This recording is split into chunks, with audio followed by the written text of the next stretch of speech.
allows traders to approach the markets by simplifying fundamental analysis into simple scoring systems. We look at economic data, technical readings, as well as sentiment analysis like the commitment of traders data to help traders spot potential opportunities in the markets through the use of data. Our tools allow traders to find top setups each and every day from the top setups page. You can also browse the latest institutional money flow through the commitment of traders data report that we've generated to make it very easy to read. And on this report, you can see everything from the latest overall net positionings, as well as the week-to-week buys and sells from institutional money. The Edge Finder also has a retail positioning tool, which allows you to see what the crowd is thinking about your favorite charts, symbols, both currencies, commodities, and indices. You can also check out the latest seasonal trends, month to month, week of the year, and much more to spot potential opportunities coming up in the future. The Edge Finder also makes economic data much more easy to read, like our GDP charts, our retail sales numbers, PMI data. We can also check out the jobs data, unemployment claims, and so much more. At the touch of a button, you can check out the latest reports from the economic data that moves the markets. Right now in the live stream chat, we'll be dropping a link where you can speak directly to a team member about getting yourself set up with a copy of the Edge Finder today, and we'll give you a nice live stream discount. Click that link and chat with a rep to find out what kind of discounts are going on right now. Now back to the stream. Hey everybody, happy Friday. Welcome back. Nice to be with everybody today. I know I've been out of sorts for the week with a travel schedule, but back home, back at the office location. So let's get cracking. We are down for the week, meaning like the market has sold off aggressively since Tuesday. Hasn't really made much of a budge since Tuesday. We had an aggressive sell-off day. This is the S&P you're looking at here. Actually, let me show you the chart. How about that? No screen. All right, here's the screen. There we go. All right, so we had our big sell-off on Tuesday. Today, a little bit more to the downside. I see some chop in the SPY this morning. I am watching for the remainder of the day to see if we end up pushing down to this 545 level. That'd be my gamma squeeze I'm looking for. We're looking kind of a bit of a battle royale today between puts and calls, 34 and 33%. So I could see price being pretty choppy. To wrap up the week, if we get a little chop, that's good because I have a trade here that makes me money in the middle. I also close out a trade. Today was expiration day, and since we had a nice little push to the downside, I had the trade on the SPY, which was, let me show you that here. I closed this out during I just did a live session, so jumping into this one. So I took the trade for $8.60 and closed it out for $11.70. That was a trade that was essentially a neutral trade, going up, going down. The down wins. The downside wins enough to make me profit. That's a $3.10 profit per contract. On the Q side, same type of thing. The Qs, I took the trade for 1090, and this was a 478 by 480. And the Qs, so 480 to 499 was the upside, and then 478 to 458 was the downside, and we're trading at 456. So actually I was pretty close. 1090 was the debit, closed it out for 1760 and 1780 and 1790 based on the fills. So overall that was around $3 and another $7. So about $1,000 a contract on the SPY and the Q plays. That was just a volatility play for this week. Worked out pretty well. And then also I've got a trade in right now in the SPX that if we just stay somewhat indecisive today, let me go back to this chart here. If we just stay a little choppy today, this should be fine. Yeah, let's see if we can just kind of hang out right around this like 5,500 level. I'll keep a close eye on this one. I just need to see price chop around. I think my sell side is 5460. So if we just stay above that a little bit, we should be okay for some additional profit. I also have some trades running in. This is an ES feed. Let me go back to SPX here. That'll be a reference for me. And then ES feed. So ES is still somewhat choppy. MES trades. This is a hedge I talked about. If you checked out any of my videos this week, I put on a play on this was actually Monday night going into Tuesday's trading. What up, dude? Tuesday's trading, where I was looking for a bit of a protection play to the downside. And so I just bought some puts and I stacked them up for November, which is way more than I needed it to be. But I thought, you know what, if September is going to be, one sell off and then a bunch of chop, I'll just give myself time and I'm willing to pay for it. It wasn't super expensive. It was like $1,000 total. But I'm already up on the trade about $800 or $900. I haven't protected it yet. I want to see if we actually push a little bit lower towards this. For this feed, let's go ES. Actually, MES are the hedges. So for this feed, if we get down to like 5450 or 5400, I do like those levels. Let's go to this MES feed here. I have a volume profile, and we're looking at some decent liquidity levels right around this like 54 to 5300 zone. There's quite a bit of activity down there. So I want to see if we can just kind of have this Tuesday a little bit more to the downside here. I'll probably take some profit on those hedges, although it might go slightly lower. I mean, I do see some structure like so with lower highs and lower lows. I don't think the market's going to love it if we actually break those lows or test those lows from August 5th. But I could see us pushing back down for another maybe 100 to 150 points to the downside. Rashan says just everything's manipulation, but those jobs numbers. Well, I mean, I think the job numbers. I mean, you can say manipulation, but it's like, look, they come out and this is what the market's reacting to, right? So jobs numbers this week were terrible. So the JOLTS job openings was a huge miss with a negative revision. The ADP number was a miss with a negative revision.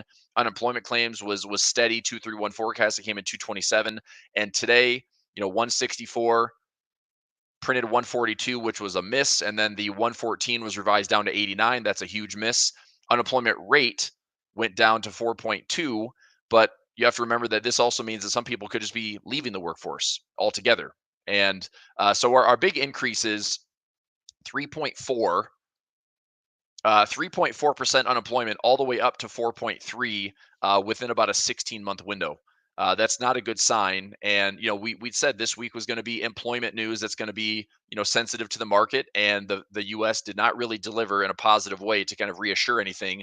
However, what it did change, and I was spending some time in this morning, it changed a lot with respect to this Fed tool, a lot. So now this Fed tool goes out to December instead of September. And if you look out to December of 2025, this is forecasting that the Fed is going to be down to sub 3%. So here's a 3 to 3.25. Here's a 2.75 to 3% window. That's a big difference from where we had, looking at September being like 3.5. And on top of that, so not only are we out further and down lower with the overall forecasted Fed, now all this can change, but that still gives us an idea of like where the Fed is going directionally with their rate cuts. They're cutting fairly consistently, fairly aggressively over the next year and a half. We look at the next couple of months. Now this changed a lot for September. Are you freaking kidding me? I don't know, but honestly, I'm starting to like be annoyed with this tool. If you were with me this morning from 9 to 9:55, this was down to like 53%, and now it's back up to 63%. This is coming next, not next week. Next week we have CPI, PPI data, but the 18th. So we'll continue to watch this, like jockey around a little bit. But this is a 25 basis points cut. Probability is the Fed still sticks with 25 basis points. But this one was increasing slightly up, slightly down for a 50 basis points cut. It doesn't matter. I think it's pretty certain that the market is going to expect a cut from the Fed. I still believe that if the Fed were to cut 50 basis points, I don't know. I don't know. Of course I don't know, but I don't think it's a good look for the Fed to cut 50 basis points because it shows that they completely miscalculated something. They miscalculated the timing. They miscalculated the severity of how they need to cut. They waited too long, right? And all of a sudden, we're on that brink of numbers are looking pretty sour in the employment market. They're saying that inflation is much better, and going into next week, you can see those forecasts look pretty promising, where the CPI year over year is expected to be 2.6% versus the 2.9. So that's a pretty big chunk out of inflation. And if we do see that, let me go into Edge Finder here. Let's go into inflation data year over year. Let me refresh this for a second.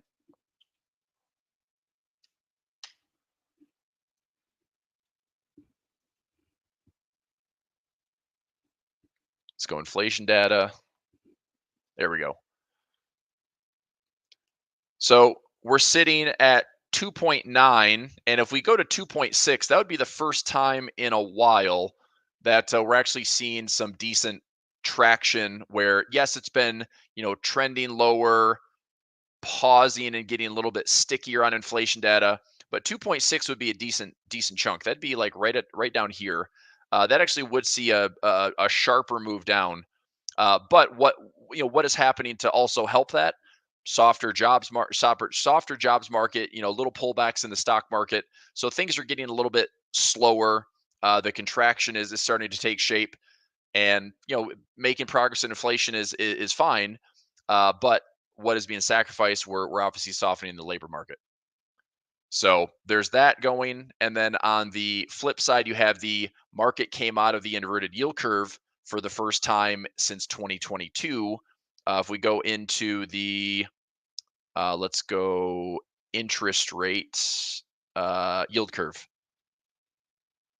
You go into the yield curve. So the 10-year bond and the 3-month note, that's still inverted, but the 10 and the 2-year, let's go 10 and the 2 and compare that. So the 10-year is at 3.73, the 2-year is at 3.72. This is now disinverted. And as we've mentioned in the past, if I go 10 and 2, 10 and 2-year chart, there we go. There's my Fred website. If we can zoom in, if actually I'm going to zoom out first, because it's not necessarily when we go inverted, it's when we disinvert. That's what is bad. That's typically what is bad. And that happened this week. So it's not necessarily when we start the inversion, but rather when we get out of it. So invert to disinvert, invert to disinvert, invert to disinvert. Same thing here, briefly during COVID, and then invert to disinvert. So we don't know if this stays up, and we certainly don't know how to correlate this with, stock market. If you show a comparison here, stock market was down, stock market was down, stock market was down, stock market was down, stock market was down briefly, and that's the question mark. Are we going to see stock market down because of this disinversion? Maybe. Not sure, right? So, I mean, history for 30 to 40 years has shown that this disinversion is not a good thing. We just don't know if you can kick the can down the road a little bit further. It's quite possible you can. We've seen a lot of can kicking over the years, and possibly this is another example of that. So as we look in current price, I mean, I think that it's going to take a little bit of effort to see the market take out this August low, and it's going to see a lot of effort, or it's going to take a lot of effort to take out this all-time high. So I could see us dealing with this for the next, let's say, 30 to 60 days until there's other catalysts, right? We still have to get through inflation data next week. We're getting through, I think once we're done with September, it's like, what's in October? We're going to kick off another earnings season. We're going to have the election. We're going to have another rate decision right after the election. And I could see the market just going into way more of a sideways behavior. So on that note, I'll continue to play my hedges as is, probably be protecting them in this zone here. And I want to see today if we push a little bit lower like we are this morning. I do have a trade running on ES, and let me show that right here. Let's go. So SPX. Going to keep an eye on that one for this morning. And then going into my ES feed. Let's go ES. And September 6th. Where the heck are my trades at? There it is. So I have a 54.35 by 75 by 95. I want to keep an eye on this one for the morning because this is about $150 risk.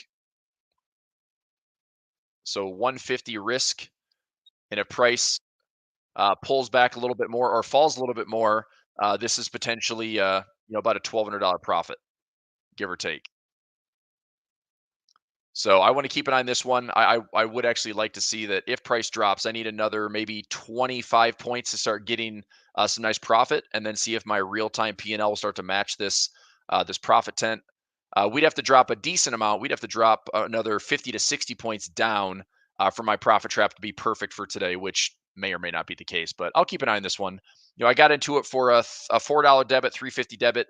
If I can turn that into a $6 credit, that's 100% return. If I turn this, I mean, this has the potential to pay upwards of like $20 to $30 a credit if the price continues to drop pseudo aggressively. So I will be watching that one for the day. I see fake news, NFP fake news. Okay, that's a flashback to 2016 to 2020. Is that pretty much what was that? Was that a hashtag trending for 4 years? All right, we might hear that during some debates coming up. Let's go. Oil and silver and gold. So oil beat down pretty badly on some global demand worries. I still like gold, or still like silver. Actually, what am I talking about? I still like oil. I still like oil. Pretty well supported in the mid 60s. I did put a trade in yesterday. I did a trade on CL right here. Let me get back to the table. So I went out to November 15th, and I have a pending order. Where the heck did it go? Here it is. Right here. November 15th. Oh, it should just be working somewhere in the background. What the heck? Working. This trade. There it is. November 15th. There it is. So I have a 65.5 by 64.5 for 50 cents credit. It's basically just a 1-in-1. So if I get filled on the trade, $500 risk, $500 reward, ties up about $420 buying power. Not too bad. It's defined risk. And this also gives me time where if oil ends up finding some decent support, all I'm looking for is anywhere in this support zone. If we spike and go up and spike and go up and spike and go up, that's fine. We can stay in this zone for a while. I'm just looking to see if it's at 65 or at 64. As long as we stay above there by expiration, I'm looking to see if oil has a little bit of a bounce towards the end of the year. Perhaps this is setting up for more of a range. It could be making lower highs right now, maybe. But if we hold this floor, I would almost just say this is support. This is resistance, and we'll see what type of bullishness we can see or some type of reaction off of support. Okay. DXY moving up against metals. Yep. So, I mean, it would make some sense that gold has a pullback. I think we could make a case for a potential rising wedge here. So if you look at something like this could be a rising wedge, which again isn't confirmed, but I could see gold, after hanging in here, showing some resiliency, I could see gold dropping, back into this level. This is around 2,300, trying to find some support in here and then see if we can buy the dip, and then gold takes off to the upside. So I wouldn't be surprised to see this rising wedge play out. And it works one of two ways. Either one, we just go sideways, sideways, sideways, and everyone's seeing this as like, okay, I'll sell gold there, which is the case. Like you sell gold, tight stop loss above, move that thing to break even or better, take it down to a level of support where this whole thing started, where this rising wedge started. And then if we hit support, which is outer trend line support, I like this 2,300 zone, looking for a chance to buy again, buy, stop loss, and then hopefully all-time highs. And if the flip side of that is we don't have a breakup, or we don't have a breakout to the downside, we have this rising wedge. Rising wedges can also do this. They can lure us into thinking it's got to go down, and it goes sideways, but it doesn't break any support or floors, and all of a sudden it just goes up higher, blows this top off, and then we're going higher. And so all this is doing is accumulating more, consolidating more, which we've seen happen, right? Consolidating. So that's all gold is doing, is going sideways. We may not have a chance to sell it. It might just be, stay patient, accumulate. We get a breakout to the upside. Okay, fine. We can go with it, right? So I do want to keep an eye on gold for that level. Let's go to gold futures. Same type of thing. I've got some credit spreads there. Silver, I'm still long. Silver, I'm looking to see if I can get a breakout above. I'd like to see silver breakout above $30.50. I would be looking for, actually, you know what? Let me see if I can do something here. I don't know how far out I can go on silver, but maybe I do a silver call option. Let's find out something here. Let's go silver. If I did a February, I don't think I'm out far enough if I did this, but I am curious going into, I don't know, maybe SLV is a better play. SLV might give me a better expiration. Yeah, I mean, I can go out to January 2026 on SLV. Let me take a look at this one instead. This will be a little bit cheaper with some more upside potential. So 26 on SLV. If I bought like a $30 call, let me see what that's going to cost me. It's going to cost me $3 to buy a $30 call. Right now, if that was at the money, we'd be trading for about $1.40 more in profit. And I give myself time on the trade. And obviously, if we go higher than that, there's max profit on that trade. My measured move on SLV would be up towards the mid 30s, which would be even more profit, I suppose. So if I have a low to high, let me draw this box here. So low to high and higher low to higher high. So if I buy a $30 call for $3, that measure moves around 32.98. I'm not necessarily getting the intrinsic value of the trade, but I'm buying enough time that I see the increase in profit by, I could probably see like 100% profit on that. Um, I don't know. I think I'm probably early to that play because the reality is if I take a look at XAG, I think I just need to wait. I mean, if I want to get more aggressive on call action or call side trades or in the money credit spreads or whatever, trading futures as well, it'd be nice to see that we're just making a run. So either we continue to consolidate here and kind of accumulate, past resistance becomes support. Maybe there's a bit of a bear trap of this trend line, and then we snap back up. I like that trade a lot. So rather than waiting for like a 30 to 30.50 breakout, maybe the better trade is we hit this 26 zone, we fake out to the downside, which would be fine by me. If we sit here, maybe test 26, maybe test the trend line, bear trap scenario, then get long, look to see if there's some legs in that trade. So there's a bit of manipulation around that 26 handle, 25 handle. I think that's fair to keep a close eye on that. But I do like silver a lot, and that's one of my bigger plays for the year. If I go into, let's go into some positions. Symbol SI. So right now up about 3. Let me go to the whole account here. So if I go SI, up around 25.50. Break even on another one. These are all credit spreads for the rest of this month, which sits at like 26.25, 25.50. So we'll see how those play out. Should be some additional decay in some of those credit spreads. And then SLV, one of my better positions, currently up around $32,000. So SLV is built pretty nicely. There's still more that I want to add to it.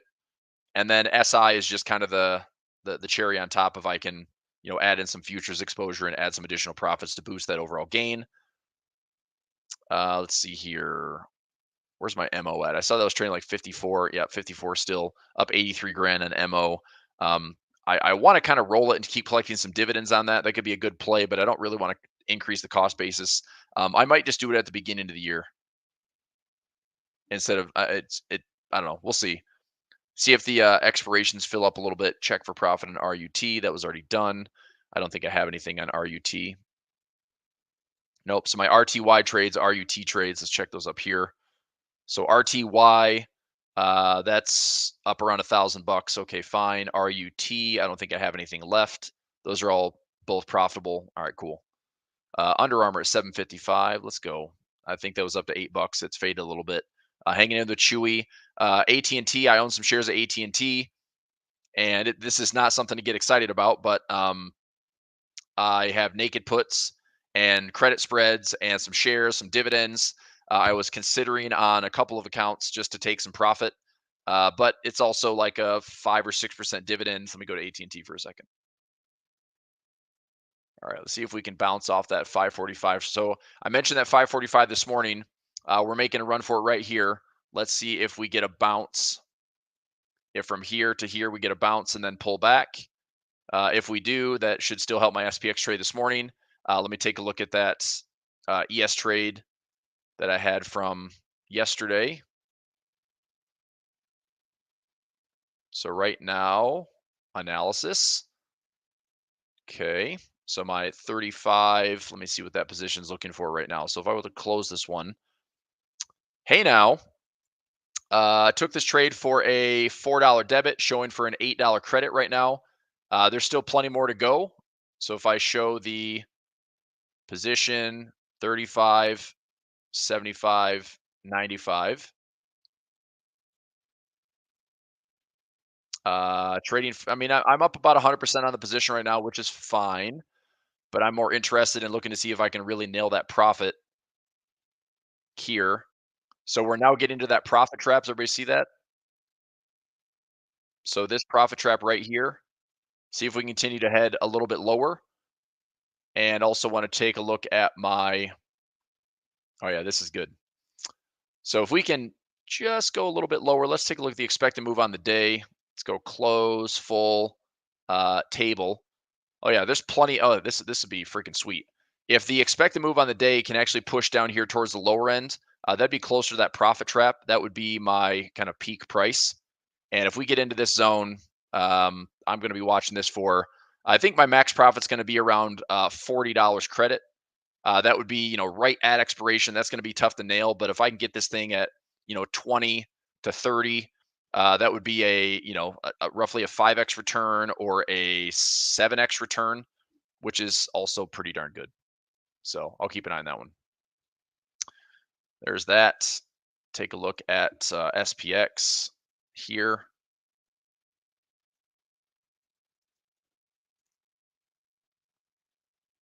All right, we need to see a bounce.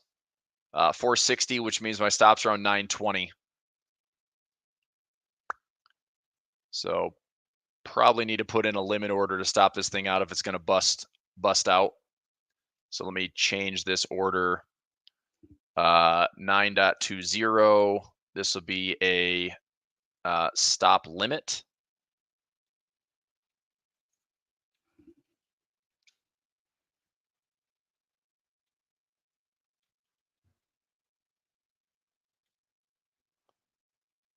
Okay.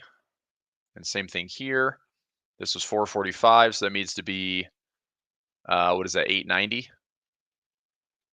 Replace. Let's go 8.90. Stop limit.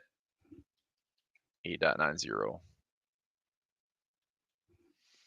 right. So keep an eye on that one. If we bounce off this level, then that credit should come back in my favor. But if we go lower, I need to stop out and cut that loss out and then see if I can just get that hedge going. So one more trade I've got that I want to pay attention to would be on my MES trade here. So these hedges right there up around 8 grand. This is good. Now up about 11. It was up about $1,000 earlier in the week, then back down to like 700. Now it's up 1150. So that's pretty decent for a chunk of profit. Let me go to the MES feed right in here. Trading at 54.80. Yeah, this is good. I'd like to see this slide a little bit lower. I have plenty of time on this trade, so it's not like I'm in a huge hurry to manage it, but my initial target was going to be right in here. So if we push a little bit lower, I will probably be protecting some profit, maybe around $1,500 per account. If somehow this surprises me up to like 2 grand, that's good too. But I'll just keep an eye on that for the rest of today. This expiration is out to November. All right, so I know I'm just doing a lot of talking and rambling here, but let me know what you want to take a look at. We looked at gold, we looked at silver, looked at oil. Bitcoin is dropping, pretty hard. We're at 54.7 right now. I look at this is an interesting chart here. A couple of my videos I posted through TradingView and on my YouTube channel. Oh snap, we got TLT making a rip to the upside. All right, bonds. So that's also another position that's working out pretty nicely. MES. We're kind of getting to some open space right here. So I'd like to see if price can travel down to this level. That's open space that may want to revisit this cluster around 54 to 5,300. That's likely where I'm going to be taking some profit on the MES position. And also on TLT, we are breaking this recent high that we saw back in early August. That was actually the August 5th bottom in the market and top here. And you can see that bonds are trying to make a run to the upside. I'm not upset by that at all. This is a pretty open space around 100. So I think we get through the 100 handle pretty easily. And then to the upside, there's really not much to go on. I mean, this is the big liquidity level around 94. We have runs maybe into 102, but I like all this price action. You can see where all this is choppy back around this like 105 to 107 zone. I do have a diagonal spread on TLT. I'll show you that right here. TLT diagonal spread. Let's just go to this account. Let's go TLT. So right now, TLT is up around almost $15,000. It's fine. I mean, I didn't go heavy on TLT. I just did a couple of contracts. So the 82 by 103, my cost basis is like 13 bucks. I'll do the math on this. So if I have an 82 by 103 and I paid, let's say $13, I think it was like $13.50. So that puts my break even around 95. I get it called away at 103. That's $750 a contract times 300 shares. So I get $22.50 per account. So I'll make a couple $1,000. It's like a 1% little play on bonds. I could also, I mean, this is out to October 18th. If we're above this, all right, I just got knocked out for a debit. All right, so that was a target. P&L was going to be 70 cents. Took a loss of 4.60.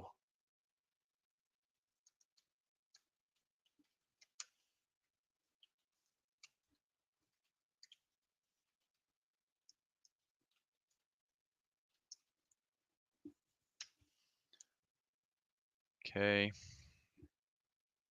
460.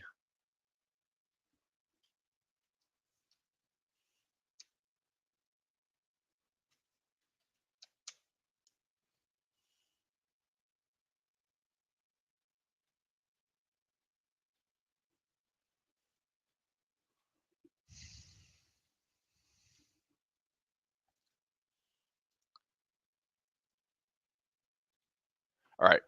So that trade is done. Watching my ES hedge, my butterfly. These are my TLT trade. So there's nothing I have to do on it right now. I will say that I may look to roll if I can roll. Let me see if I can do this. If I look at the 103 right now, if I look at the 103 on TLT, that is a 103 sell call. Now, the trick is if I can roll it out in time and up in price, that might help. Hey, Chris, how's it going? Frank, what's up, dude? How's your time in Florida? Yeah, it was good, man. It was really good. It was just busy, and when I'm not at the usual workstation, it's never quite the same. I have 2 little monitors versus having 4, and I was in and out of meetings and stuff all week, and yeah, but it was good. It was really nice to be down there. To get out of Utah for a couple of days, but I was ready to come back and got back last night around like midnight. So, how's your week, man? It's an early day for you too. Early day, that's right. Every day is an early day at 5:30 a.m. Yeah, I'm good. I'm a little confused. So I was talking with Nick about it too, but Okay. the NFP got revised so much lower. Yep. But I guess the job participation rate went down because unemployment rate went down. Okay. But the initial reaction was, it didn't tell us much, and now we're taking out the lows of yesterday and Wednesday. Yes. But I'm surprised that the VIX is not moving, and that's the play I have. I have a call on the VIX at 17. Is this your 17 by 60? What'd you do here? This isn't a vertical play. Okay. When we talked about this, was it earlier this week? Yeah. I think, yeah. So we talked about either vertical or just a straight call. And you were like, just eat the extra like 30 cents or whatever. Yep. On a call. Yep. And I agreed with you. So I ended up taking that instead of another vertical play. Okay. And so far I am doing okay on it, but the problem is that I don't know why the VIX has not moved after we took out these lows? Is it just not a high volume day, or what's going on? It could be that. I mean, and also just give it time, dude. I mean, if we start to slide a little bit lower, like that volatility index will probably elevate. We have a new week of trading next week. It will probably get back up there. I mean, look, the VIX is a weird instrument, man. It kind of does whatever it wants. It's hard. Like it's hard to gauge, like, days like this where it's like, how the heck does it go up, 300%, and then other days where it's like it's up 20. What was this, like a 25% day on the VIX? So from 15 to it's up 30% on the day. So I mean, today it's looking like the VIX is certainly trying to participate with more bullishness for it, which is why we're sliding in the stock market. But what's your time horizon on that, like $17 call? Only out a couple weeks, or how sensitive is that to time? October 2nd. Okay. I mean, yeah, I mean, look, dude, I think if we have this, we have another sell-off slide, we come into the market, the market's clearly on its heels and even backpedal even further. I don't know. I wouldn't be surprised if we're at I mean, if you're in at 17 for like a $2 debit or $2.30 debit, I could see us getting into like, 25 to 28. If we get into 30 plus, it's like there's a good, I don't know, there's a good VIX play in there. But VIX is an incredibly slippery instrument because, we're down on the day. If I go to here, like the day already from high to low has dropped around 1.38%. So I mean, we're getting a slide. And if it continues to slide, like don't be surprised, man. The VIX might have an elevated day where it just finds a way to make some fresh highs, and you never know. So it's on the move. At least it's going in the right direction, right? I mean, at least you're seeing the markets going down and the VIX is up, which is what the correlation should be.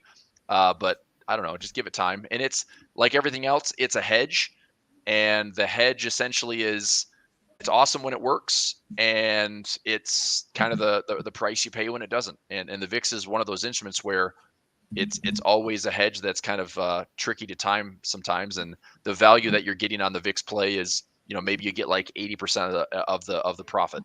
But I'm going to set a chart alarm here for you, dude. If we break the highs on the VIX today, let's go 2330.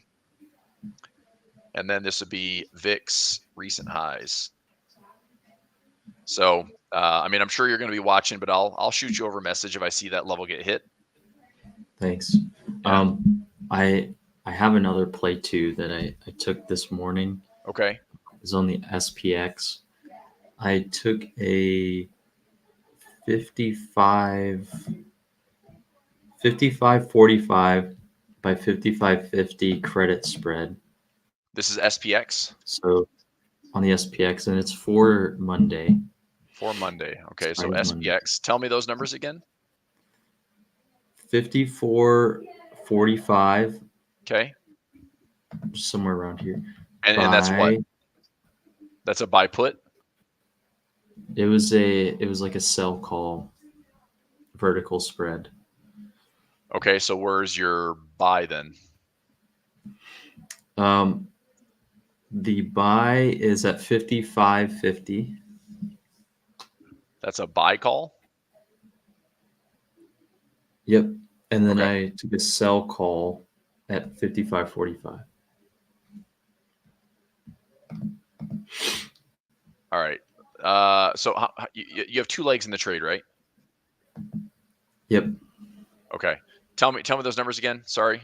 Give me the what's the goal of the trade? Is it a bear call spread? Yes. It's to keep hopefully price stays below this level is what I'm trying to do, so I can collect $1 premium. Okay. So $1 premium, this can't be. This is like 105 points wide. That can't be right. So what's your, give me the numbers again. Is it 55.45? Yep, 55.45 by 55.50. Got it. Okay, so that's a bear call spread. All right, I got it. All right, so you sell the 55.45, you buy the 55.50. You collected $1? Yeah. Okay, so that's $1 with a $4 risk. Expiration is when? Monday. Okay. Well, Monday expiration is going to be what? 7th, 8th, 9th, 9/9 expiration, bear call spread. Let me just, here's what I'm going to do, man. I'm going to take a look at the, I got to keep an eye on this. This is a butterfly spread that I'm going to try to grab. I don't know. We're in a nice little profit zone here. I'm in my profit peak, which is nice. I'm up about 100%. Let me see if these are both up 100%. I'm sorry, I'll get back to your SPX in a moment here, but let me go to this next one. So I pinned it at 54.10, 40, Is and this 40. S&P futures? This is an ES feed, yeah. So this is S&P futures. Got in for 350. It's currently trading. Where was that one at? That was 10. So 10 here and 50. If I analyze this trade. So we're just off of the profit, but I got in for 350. It's trading for around $8.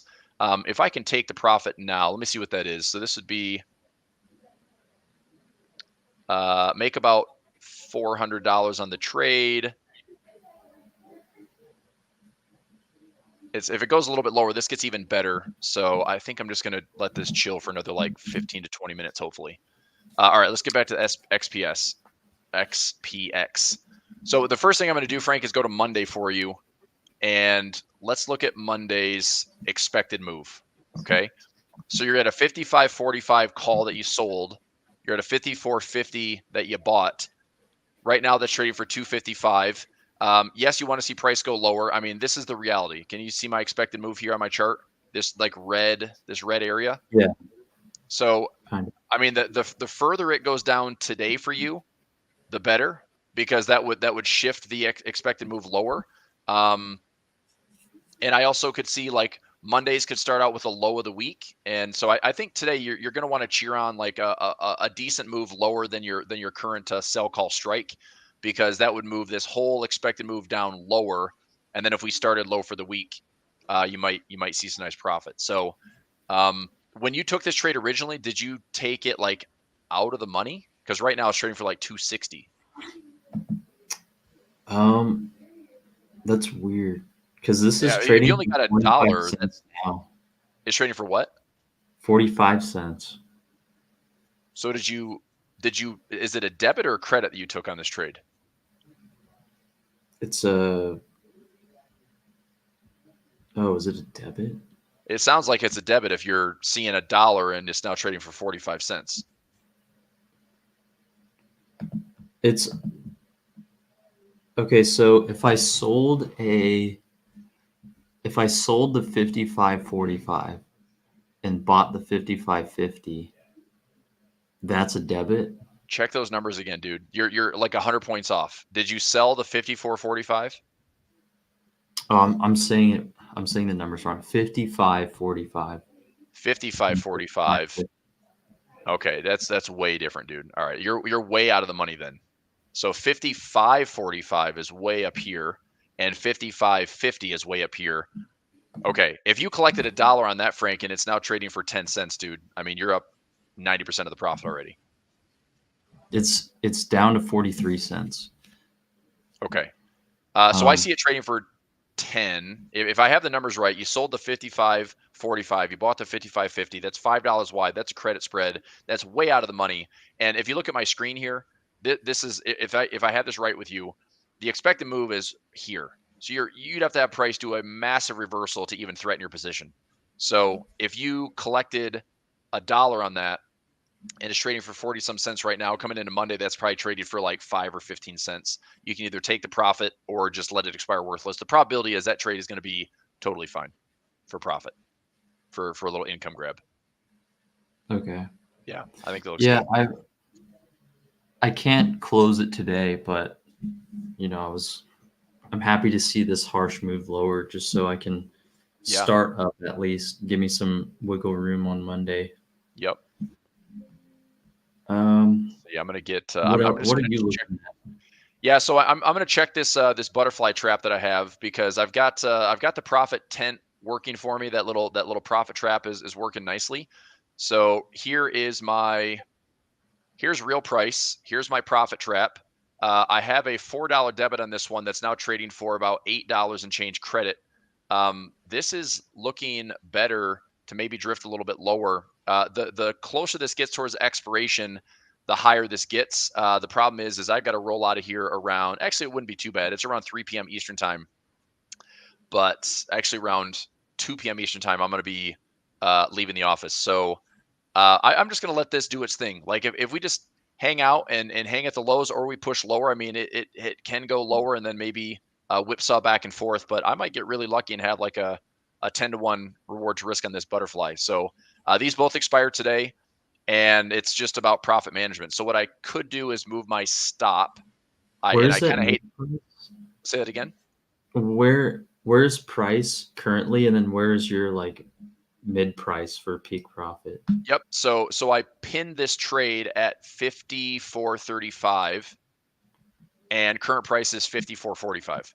So if you see my graph here, this is real price. Okay, right where I'm putting that giant yellow. So this is real price. This is my pin at 54.35, and then for the rest of the day, this is my small risk, my profit trap. So what this is showing me is I have a max profit here around $1,600 for a trade that cost me about $150 max risk. So what I could do is protect my profit. I'm sitting here up around 125%, but this idea is I want to try to make 1,000% if I can, because if I can make 1,000%, then freaking sweet. Like I will, take that very small risk, have a huge profit trap. So I think the reality for me is if I see this trading up close to like $1,000 profit, I'm probably going to protect it. That way I can, not worry about trading all the way to closing bell.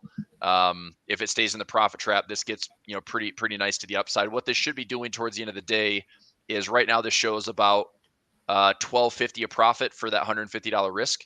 So the thing I'm looking at taking away from this trade right now is I'm in my profit trap. I need this to be like solid towards expiration. And so my goal is just to manage profit all day, not doing anything, not forcing anything. But if we, stay where we are, go a little bit lower, that's just, I just want to stay in the green. If it does, then hopefully this gets into like, $15, $20, and then it adds up pretty nicely. And I'm going to watch both of these trades for hopefully a nice win. I like that trade a lot. Yeah. Butterflies. You and I should talk more really about them. We should talk about these more. There's a whole mechanics to it that I'll tell you this. I don't love losing a lot, and I tend to take some paper cuts on butterflies, which I don't love. But there isn't a single option trade out there that offers you, a really defined risk that's pretty inexpensive for a potential, 9 to 10x return on every setup. So you don't have to win a lot, but if you can find a way to win, 30% of the trades, 40% of the trades, it moves the account in the right direction. And it's not that hard. It's actually like quite mechanical. How far out? Sorry. How far out is the spread? I did 40 wide. So I pinned the 54.35 was my -2. So that's the strike I'm selling. And then I went 40 wide. So I did a 53.95 and then a 54.75. That's my +1 and my +1. So I did 40 wide. $150. Say what? It was only $150 for that trade. Yep, pretty much. It was a $4 debit. So it might have been $200, but I think it was less than that. Let me check. If I take a similar order, max lost $200. Yeah, $200. So it's the 5 because it's ES, so it's a 50 multiplier. Okay. Yeah, so it cost me $200 max profit, and right now let's go into analysis, and right now looking. Let's see, that should be trading. Yeah, showing like 10 and change right now. So this is getting better and better here, Frank. I mean, I will keep a close eye on this one probably until noon Eastern time and see if this gets up to, if I'm up to like $15 or $16, that's a pretty good return. I'd like to try to turn this into $1,000 if I could. So if this is, well, it's a $4 debit, right? So it's a $4 debit that's going to cost me $200. And so if I want this to be $1,000, I need this to be trading for probably, $16 to $20. If it's showing a credit of $16 to $20 down here, then that's going to be about $1,000 profit. And I'm going to try to take that off the table. So yeah, it could work out pretty nicely. And on both these trades, it could work out great. I mean, I might get very lucky and get close to my pin price on one of them, and then get lucky on the other one where it's moving into that profit trap. So here's the other one where I pinned it at 54.10 and went 40 wide.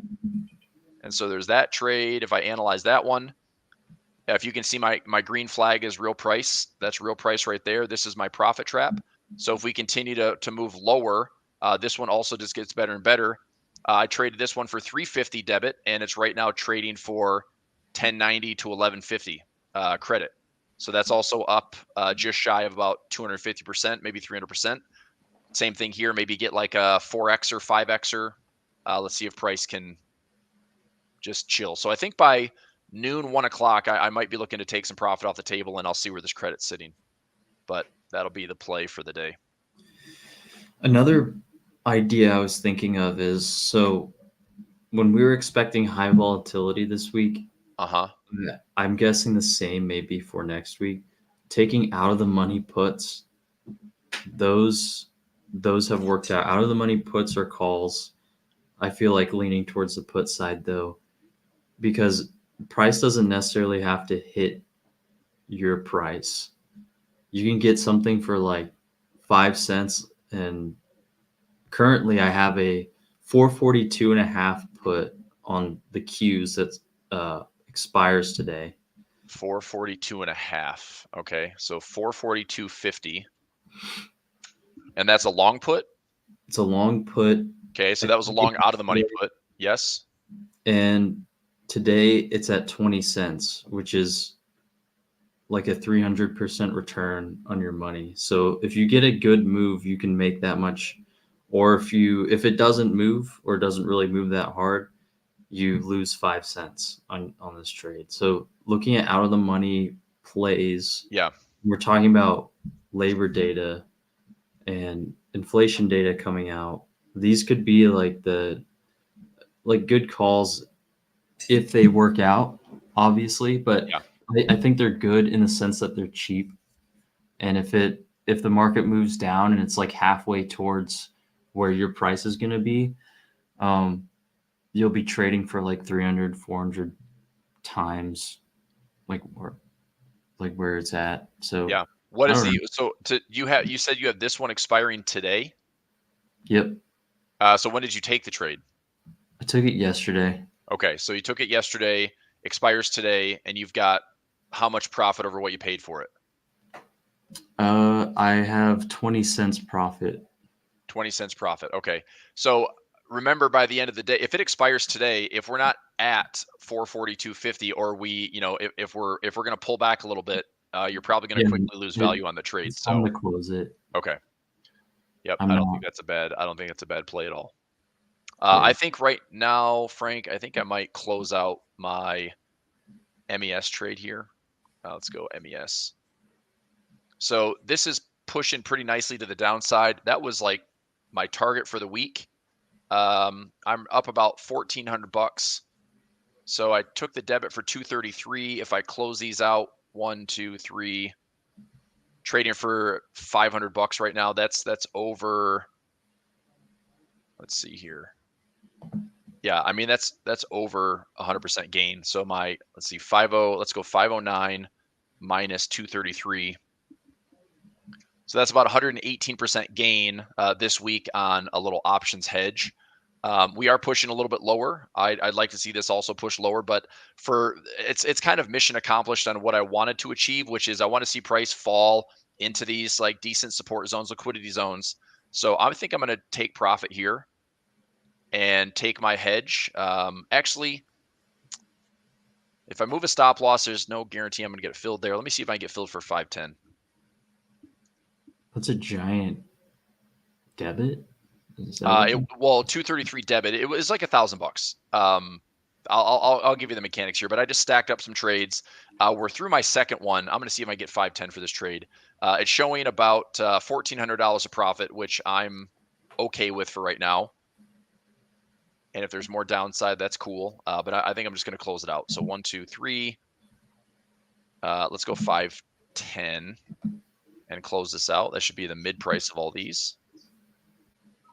Fill the 510, no problem. Okay, very nice. And positions 1, 2, 3. Let's go 510. And I think I'll just leave it there at 510. It's getting filled pretty easily at 510, so that's good. Let me see if I can squeeze out a couple more bucks.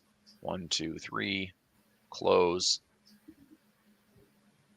514, maybe 512.50.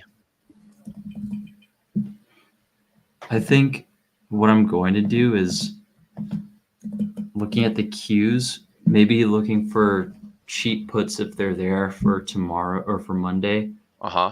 at the 200-day moving average. So that was kind of what I did yesterday. 442 is the 200-day moving average on the cues. Okay. So it's up today. It's up to 20. Let me see this. It's up to 22 cents. But Monday is probably going to be a little more costly because you have to pay more premium, I think. For like doing it now to pay over the weekend? Yeah. Yeah, that's true. 520, that's a nice little jump. Let's go, baby. Maybe I'll move it lower. I'll do like a 425. See if that's cheap. And then Okay. maybe sell it for, if it's like 15 cents, maybe I'll sell it for 30. But that's only if we see this continued move lower. I'm going to go ahead and close out this put that I have today. Okay. What else do I have? 1, 2, 3 here, there. Dang, dude, this is way up there. 589. That's not filling at 589. Let's get 525 maybe. Fudge. All right. Looks like 520 is going to be about my fill. Try to get 519.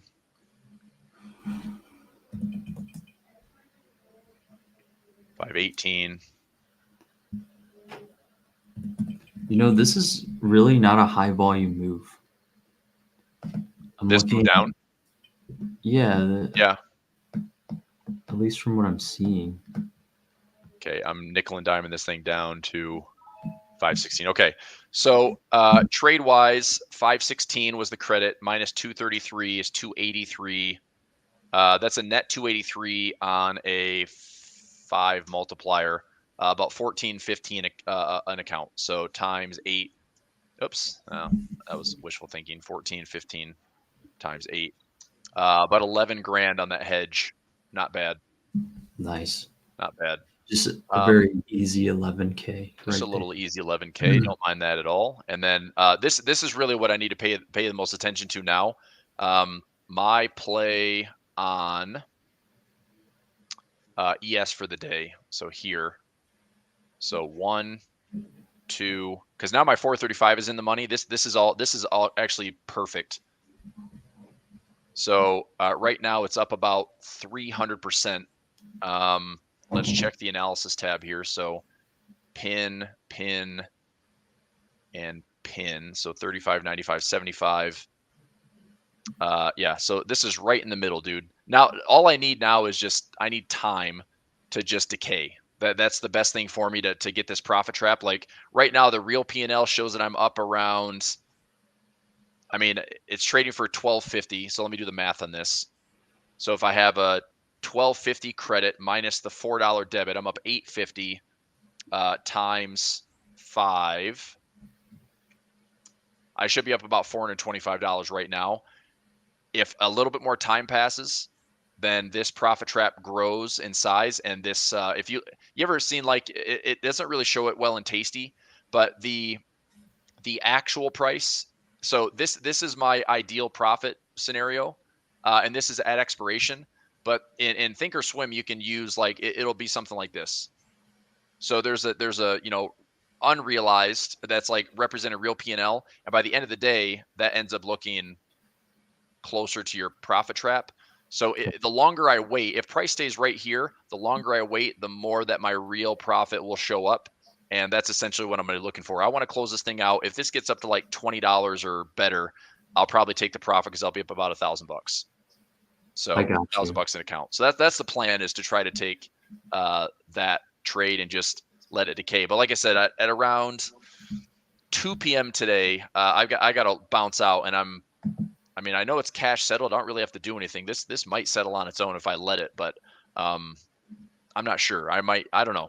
I mean, I guess I have nothing to lose. If it's just sitting right here in the profit trap, if I give it another 2-3 hours, even if I'm gone, this might work out to be a cash settled freaking, $1,500 profit. So Yeah, I'll think about that. Good that's stuff. good. So you just have to wait. I just have to wait.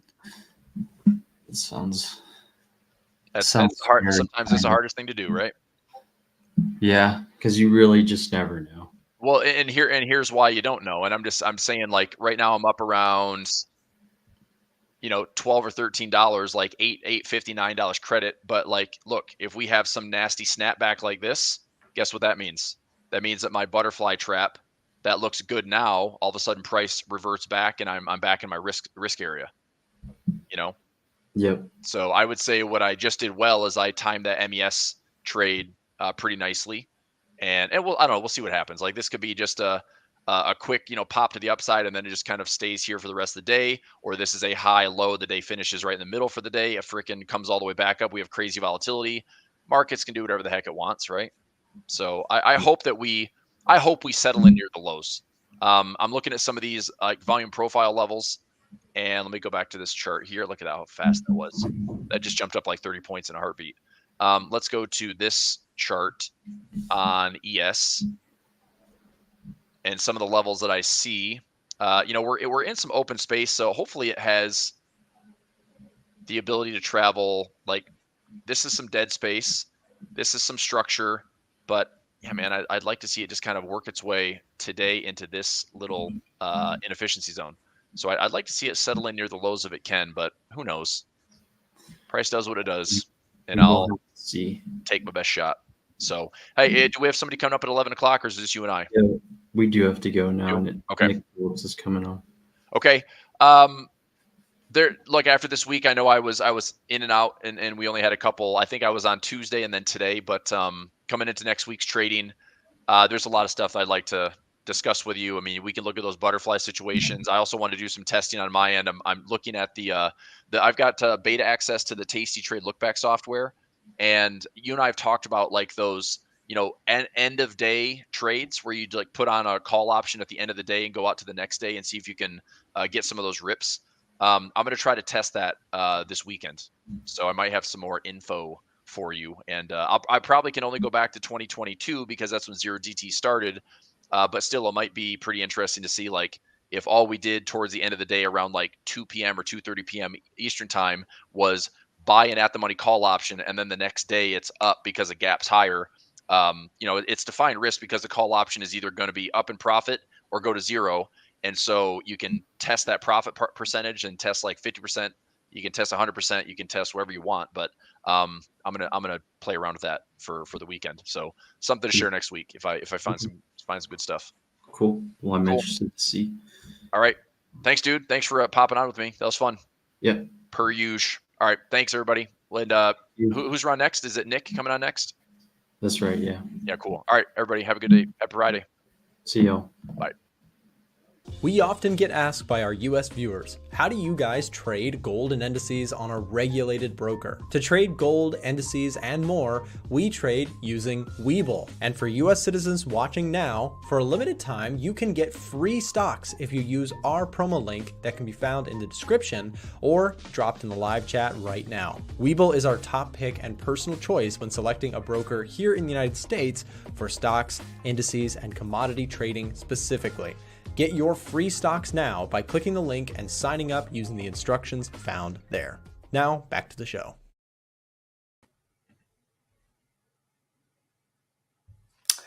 Hey, what is going on, everybody? Welcome to this segment of the A1 Trading Show. Always a tough act trying to follow Chris and Frank. They so full of so much information here.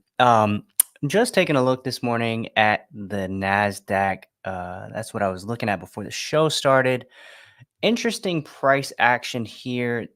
If you guys remember the last time I was on the show, one of the areas I was calling for buys out of is this area.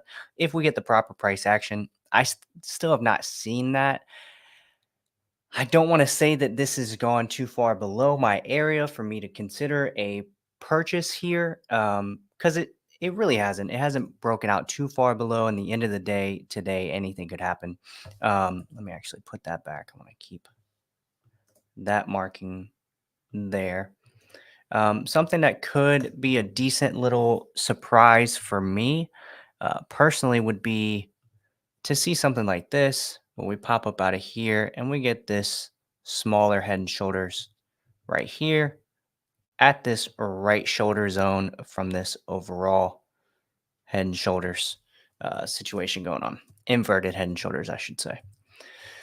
So still a valid area for me, even though yes, price has dipped down below it. I think this could potentially be a bit of a wicking situation. Now, it's not a guarantee. It's definitely not a, like, oh, for sure. If we close heavily bearish today on NQ, I'm not going to like it anymore at in this area. I would need to readjust my outlook here. All right, moving on. Let's go check the Doxy real quick.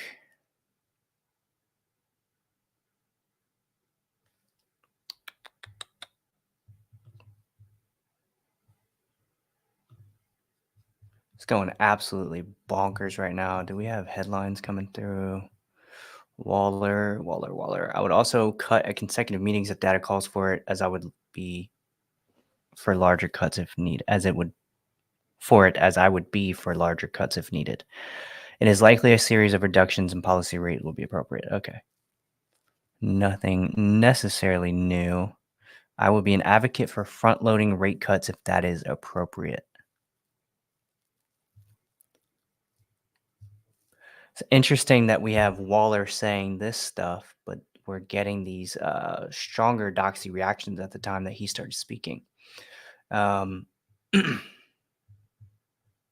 So pretty messy price action this morning on the dollar as the NFP report came out and was pretty ugly, to say the least. I believe we had, I don't have the numbers right in front of me, all of them. Just a pretty ugly mixed report here. Let's see. NFP at 142, down from the 165 forecast, lower than the expected, but higher than the previous. And actually, the previous got a revision down to 89,000, I believe. So much higher than the previous, but still less than expected. And then we have the unemployment rate came out exactly as forecasted, slightly lower than the previous. Average earnings month over month and year over year were both up from previous and as forecasted. So bit of mixed data, tough to navigate what that really could mean for the market, which is when I turn my focus to what the Fed speakers were saying today. But this price action here on the dollar is not making much sense to me based on what Fed's Waller is saying. So overall, I'm staying out of the market today because all this is, big drop to the downside, big push to the upside, big drop down again to the downside, big push up. It's simply just a consolidating market if we pull out to like the 3 or the 5 minute, slightly bullish dollar this morning, but mostly just sideways. If we think about where we came into the NFP report at right here, we're basically still at these levels. We traded down from these levels, popped back up above these levels, traded back down into these levels, and now maybe testing this previous resistance as new support, but really a tough attempt at defining any kind of a directional edge here. So Doxy looking relatively unstable this morning. Let's see, what do we have on a bigger time frame? Look, still just at these lows that we've established over the last couple of weeks, being here at this 100 101 level, finding some support. Definitely found some support over here at the end of August, and now we're finding some support again this week at the end of this week. So kind of a tough, the Doxy's in a tough place for me right now. Fundamentally, because we have two competing ideas, sort of presenting themselves. We have a Fed that wants to go easy on monetary policy. We're moving into an easing cycle, potentially, most likely. Yet we have two presidential candidates who would both be, based on their economic proposals, kind of nightmarish for inflation. Either way it goes, from my understanding, I may not have a super thorough understanding, and I'm not trying to get political, merely based on what I've seen from both the candidates. Either one of their economic proposals, if enacted, is going to cause inflation issues, which is going to be, I'm interested to see how the Feds, handle that. And also, if, let's say, Trump gets elected, he's proposing himself a seat on the Federal Reserve Board, I believe, or the presidency a seat on the Federal Reserve Board, which is interesting. Either way, a Harris win or a Trump win, both bad for inflation, which would ultimately push the dollar higher. Yet at the same time, we have a Fed that is potentially, not potentially, most likely easing, and we've got a clash of ideas here, clash of fundamental elements. And so, which one's going to win out? I think the lowering of the interest rates may see some sustained bearish pressure on the dollar, but that the election is gonna challenge that bearish notion. I think it's gonna, everybody that's bearish on the dollar, like I have been basically all year, it's gonna have their positions and their outlook seriously challenged via this election. Either way it goes. So I'm not.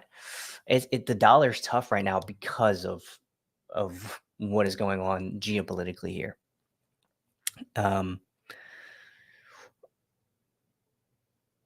So yeah, very interesting, very, very tough to try to navigate this situation going into, what is it? We have 60 days now, around about 60 days until the election. We have a couple weeks until the FOMC meeting.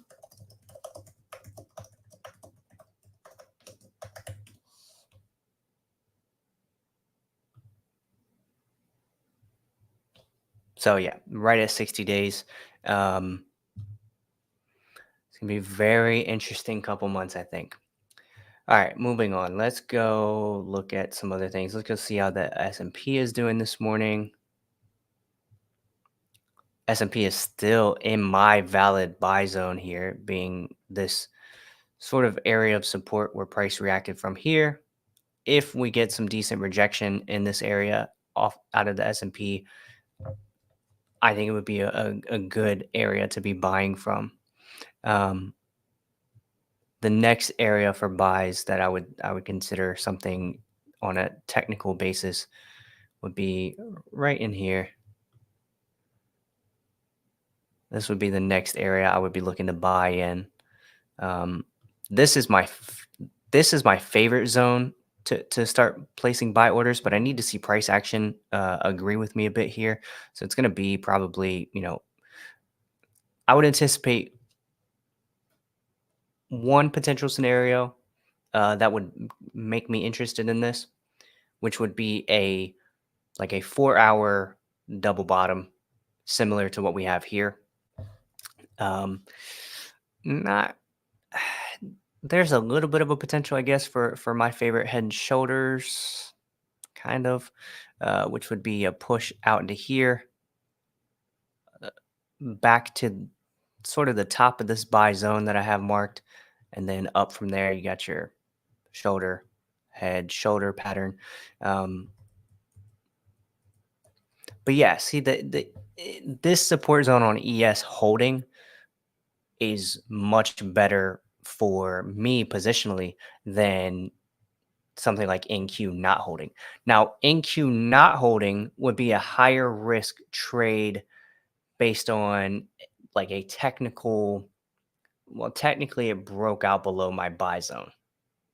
But on a position basis, depending on how this chart ends up playing out, positionally, this could be an excellent opportunity with this dip down below here. If we see ES start to pull back out of this buy zone, and we see NQ starting to sort of follow the same sentiment as ES, you know, you don't always want to trade equities against each other. It's not 100% like correlation there, but there is enough of a positive correlation that I would, if I saw ES pulling back out of that buy zone, and I see NQ starting to give me some rejection patterns here after some of these bigger legs to the downside, positionally, the NQ trade would be better because I could get in at a lower price.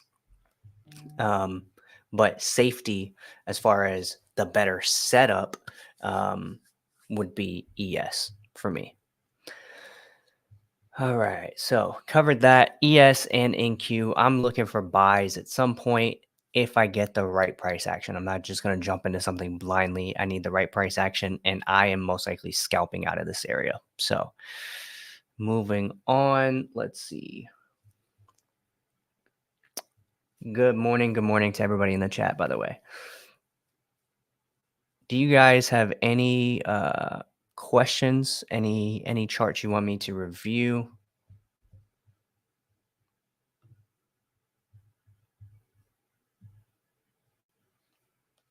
If so, feel free to drop them in the chat.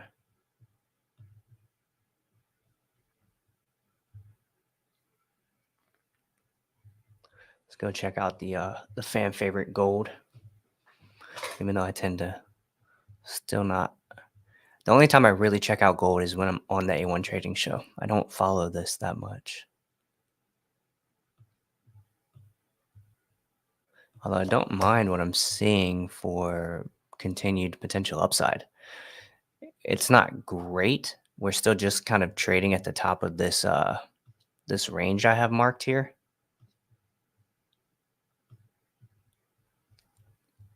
But a little bit more of this kind of price action will have me feeling better about our potential to hit like 2,700, 2,650 at least. But still not like in love with what I'm seeing here, because we've hit the top of this range, this channel, and price is stuck. Price has been stuck since August 18th. So we're going on 3 weeks here, almost 4 weeks of just sideways price action in gold. So nothing actionable for me at this point. This is the exact same thing I've said for the last, like I said, 2 or 3 weeks on the show, is we're at the top of this channel. I don't necessarily want to sell it because I don't have a real good fundamental reason to sell it. If I got a really good fundamental reason to sell gold at these levels, these would be incredible levels to sell gold from. But I also don't want to buy it. I have more fundamental reason to get in on longs, but I'm just not a fan of the current price action. I need to see a very significant break above these levels. I want us to trade. I mean, it would be fantastic if we could trade up above 2550 and hold above these levels before I look to buy in and continue to ride this thing up.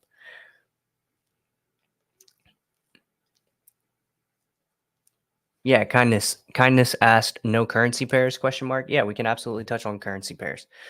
Anything you guys want me to take a look at, definitely let me know. WTI, I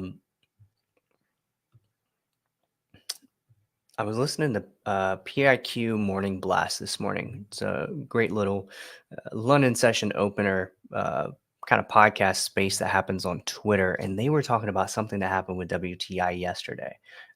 I missed whatever those headlines were. So let me follow up with that and see if I can find anything. Wasn't an OPEC headline. Might have been an OPEC headline.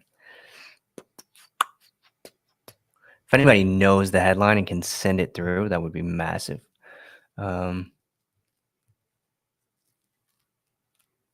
Okay, agrees to delay October oil output increase.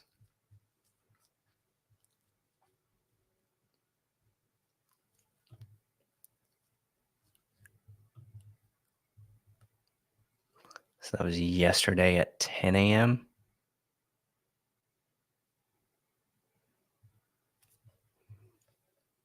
I mean, whatever that move was kind of got faded.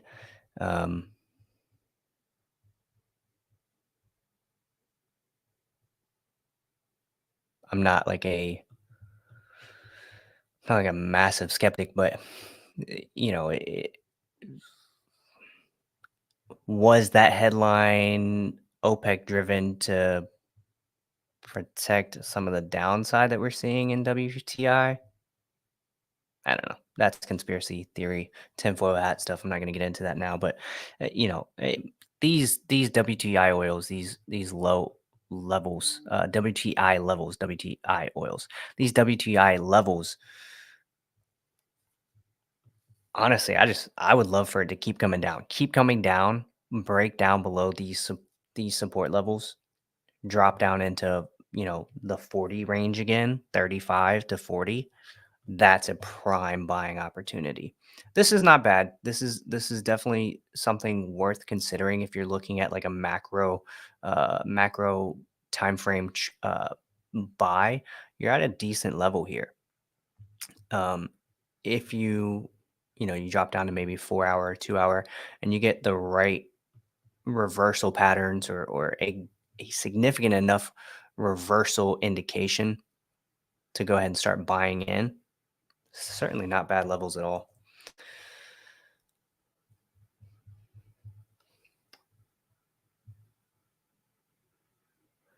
When is Waller's speech ending today? I'm not sure when the Waller speech is over. I don't know. It might already be over.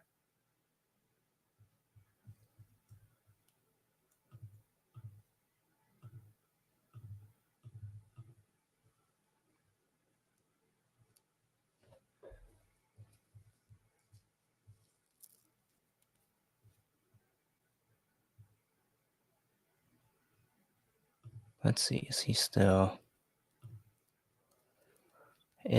talking? Oh, no, he's still talking. Oh, he literally just finished.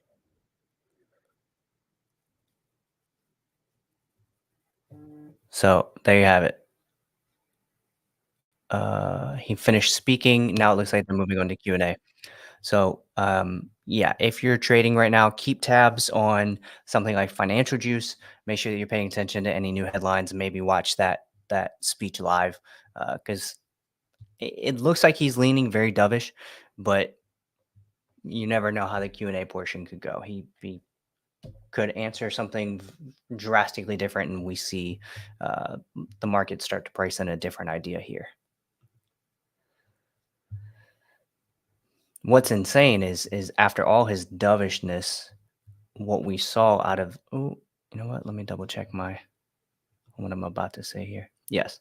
So he comes in and starts being incredibly dovish right at 11 o'clock, and we see the dollar absolutely rally to the upside. Some of that upside rallying being challenged about 10 minutes in, but still interesting price action. Like I said, for me, not a real easily definable edge this morning when it comes to the Doxy, as 8:30 news dropped right here. And where are we at? Right where we were trading prior to NFP release.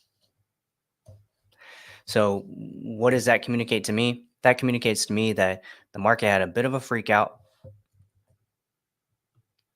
faded the news. This move got faded. It's a mess. It's chop. This is chop. This is big price action one way, big price action the other way, big price action one way, big price action the other way, big price. This is chop. These are days that are hard to survive for a lot of retail traders. So hopefully you guys stayed safe and didn't over leverage anything or throw bet the farm on any one position today. It's definitely a tough day to be in the markets. All right, let's see. USD CHF. I'm gonna start taking these off, and then I gotta get going here soon. USD CHF. If you have any requests, try to get them in now. That way I can try to touch on them.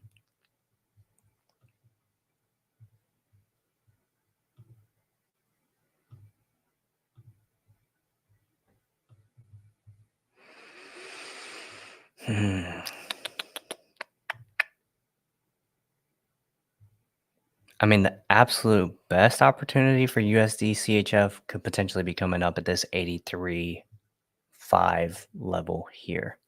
8,300 or 83 to 83.5 would be a decent little range to look for an opportunity to buy up.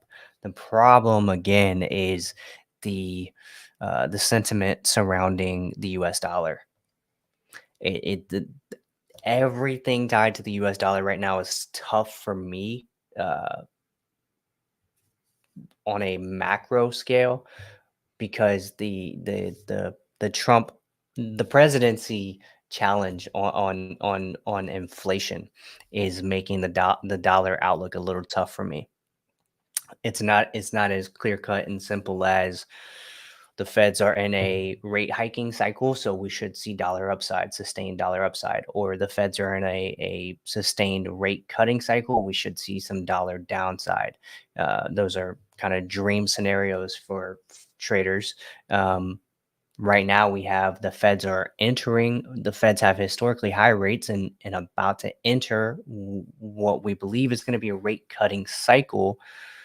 But then you got to bring in that fiscal policy side and go, but both the proposed candidates for the US presidency are going to have a negative impact on inflation.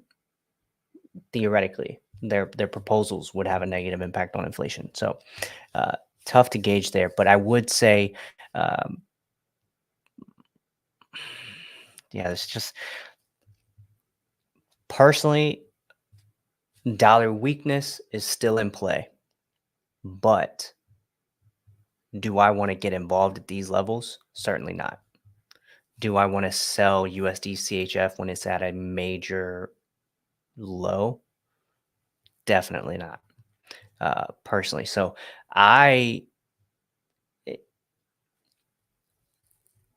this is a pair that is not worth looking at currently, in my opinion. Now, if things change drastically on the economic data side of things with the US, if all of a sudden we have a resurgence of inflation, the labor market starts showing up incredibly strong again, that would be a reason to buy the dollar all day long. So absolutely, if let's say we get that over the coming weeks, yes, this is a perfect position to start getting involved with USD CHF longs. But without that data, this is poor positioning to try to continue to sell from. Okay. USD CHF, WTI talked about, odd NZD.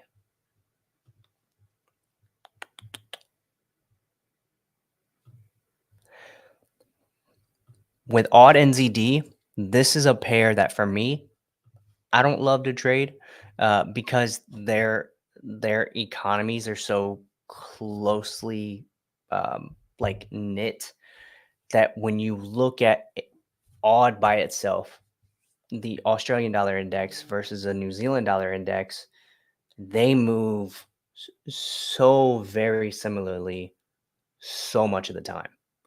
Like, I don't have the exact statistics. I don't want to throw out a number, but if you're watching, if you come over here and you watch NZD and you watch the Australian dollar, these indexes, you're going to see very similar price action a lot of the time. So Thursday, July 11th, big fall off, odd.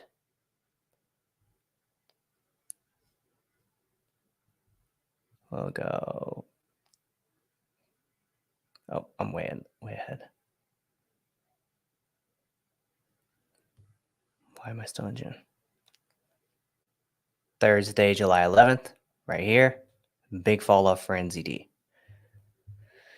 What day is this? Friday, August 2nd. Friday, August 2nd. Oh, a little bit. Big push up for odd, big push up for NZD. And this is, we're just taking a look at a couple quick examples, but they've moved so closely.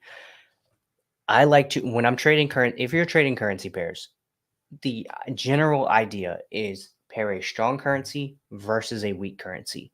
If you have two currencies like the Australian dollar and the New Zealand dollar who move in the same direction a lot of the time, odd NZD is one of the least attractive currency pairs, in my opinion, because if we have downside in odd, there's a high probability that we're having downside in NZD. So where does odd NZD go? It just there's no definable edge, in my opinion, or at least that I can discover via trading odd NZD.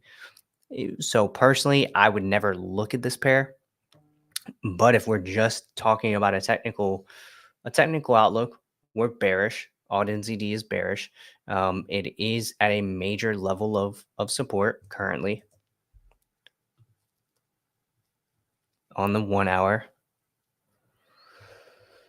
Kind of a not necessarily a major level of support on the 4 hour. It's kind of actually broken down below a major level of support on the 4 hour. And now it's sort of just in limbo, I would say, in this zone here, because you've got this major support area, and then you've got this major area of support. And price is right inside that zone. So for me, I could see a couple things happening here. I could see this just hanging out for a while until something new hits the market for either one of these currencies. But again, it's just so tough because you see the Australian dollar rise in value. A lot of times you see New Zealand dollar rise in value. So the difference in their moves is just not, I don't know. I don't really like it. I'm not gonna go too in depth on this one. It's, you're at a great area of support on a lower time frame to maybe potentially try to scalp out of this area. Like the way I would approach odd NZD in this moment right now is, okay, we've hit a major support area on a 1 hour time frame, drop down to the 2 hour. We're starting to reject it. Cool. What do we see forming? Potential head and shoulders. It would be fantastic if we had like some sort of a fundamental bias to help us, buy this up. Like if all of a sudden we had something for the New Zealand dollar come out that showed incredible weakness on the New Zealand dollar side, or we saw something from Australia that, gave us incredible strength on Australia, or even if we saw some good news out of China, because China is the #1 exporter of the Australian dollar iron ore commodity. The good China data is typically good for the Australian dollar. Not necessarily the case with the New Zealand dollar, and that's one of the biggest points of difference between the two, is how closely Australia works with China via trade.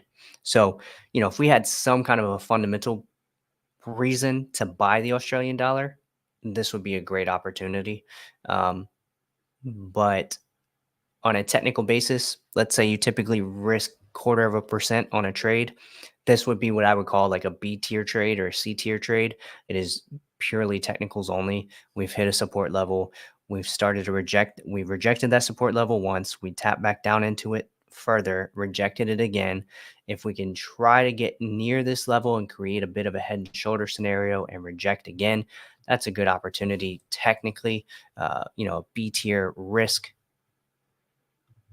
stops below the lows here just a little bit, and then you run this back up into maybe this big area of consolidation that we have.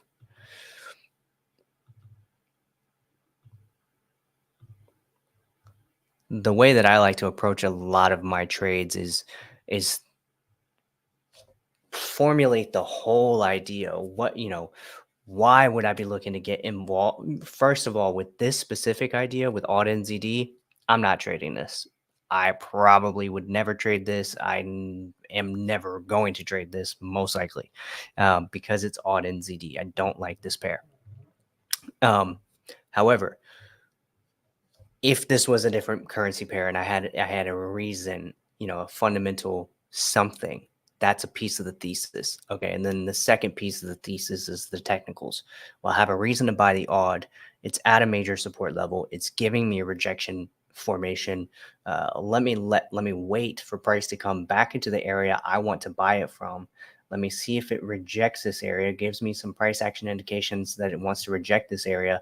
And then maybe I get a little bit of a less pretty entry, and I take it back into this target range for a 1-to-1, and then set my stops at break even, take partials, and let the rest ride out. That's sort of the way that I would approach this. But again, I don't love this trade because my edge is not present for this current trade. All right, let's see. USD JPY is yo-yo crazy. Yeah, UJ, everything tied to the dollar this morning is most likely going nuts. I have not looked at everything, but I'm sure we can just cycle through this. AUD has actually been one of the most consistent downside moves against the dollar today. Interesting. Euro back and forth. We got this down, up, down, up, down. And now trading near the levels we were trading at prior to NFP releasing. GBP USD, very similar to AUD, where it did this initial spike and then fell down and stayed down. AUD did this initial spike, fell down, stayed down. NZD is probably very similar, yes. USD CAD. USD CAD is pretty much, it seems like maybe the safe haven or the risk asset currency. See, the doxy so jacked up though. It's making it a little difficult to track some of this sentiment. But when you have AUD down, let me go back to the Forex pairs. I'm sorry. You have Australian dollar down, you have the New Zealand dollar down, and you have, this is technically CAD down because it's USD CAD up. You have the CAD down, we'll call it. That's a risk off market essentially, which it would be mirrored by downside in equities, which we have. Downside in equities, which we have. Again, so yeah, very risk off market this morning. As far as USD CAD goes, is the move gone? It's 11:30 on a Friday. We're stretched pretty heavy to the upside from where we were trading at market open. Basically, I mean, I'm certainly not getting involved in a position buying this late in the day. Now, that idea could shift over the next hour or two if, let's say, we get a decent little pullback into maybe some of these previous support zones here.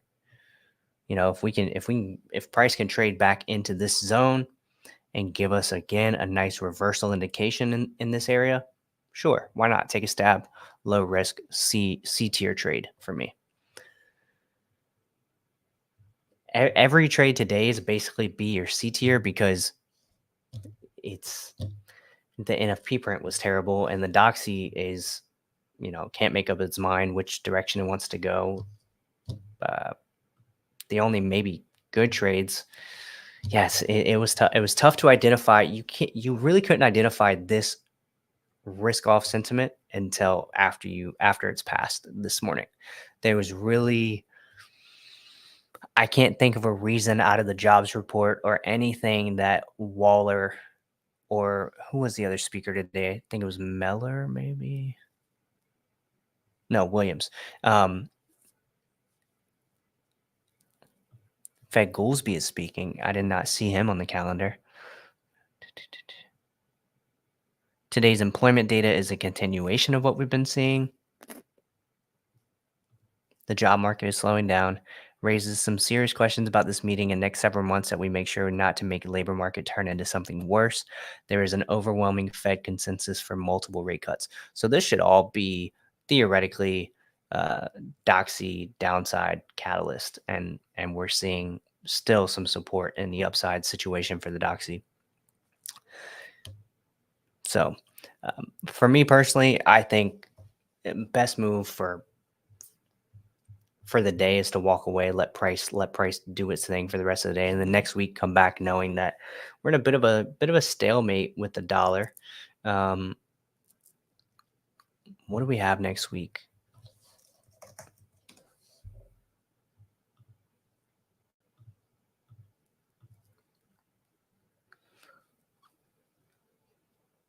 CPI next week. Okay.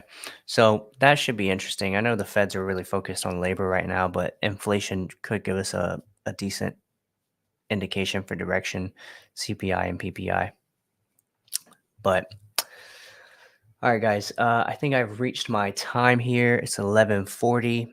From all of us here at the A1 Trading Show, I hope you have a great weekend. Trade safe the rest of the day if you guys are going to be involved in the market, and we will see you next week.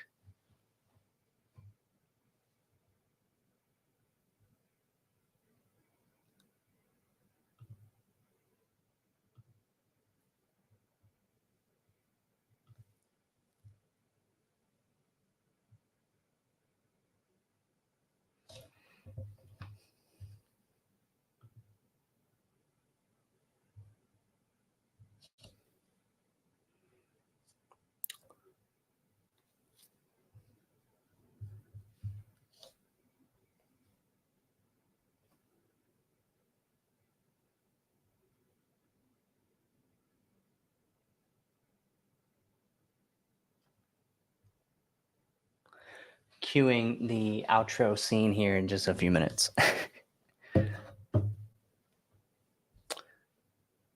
If I don't get cut off here, Jorge, how long do you think the pullback of SPX will take? I mean, that's kind of like that's a tough question. Like how long it could be. I could see price action delayed until CPI next week. Something like this. I could see a couple things. One, the market fading this entire move because what is this reaction to a messy jobs report? Pretty hefty. So I could see the end of today going into Monday, a resurgence of price back into these levels that we were trading at prior to the NFP release, and then CPI coming out, and CPI really giving us the direction either way, either down or up. So that's sort of what I would say. CPI is kind of the next major pivot point, I think, for equities, well, for the entire market. So I would say probably next Wednesday, Jorge. All right, guys. Looks like we're good to go here. I'm gonna go ahead and sign off. As always, you guys have a safe weekend, safe trading, protect yourself. From all of us here at A1, have a good one. Thanks for tuning in to today's A1 Trading Show. Make sure to subscribe and to turn on post notifications so you don't miss the next one. Also, we're looking for more guests to come on the show. If you're comfortable being on camera, have trading experience, and you're looking to grow your audience exposure, we'd love to have you on. In the live stream chat and description below, we'll drop a link to apply to be a live stream guest and join in on the conversation. We hope to have you on soon. That's all for today. Trade safe, and we'll see you next time.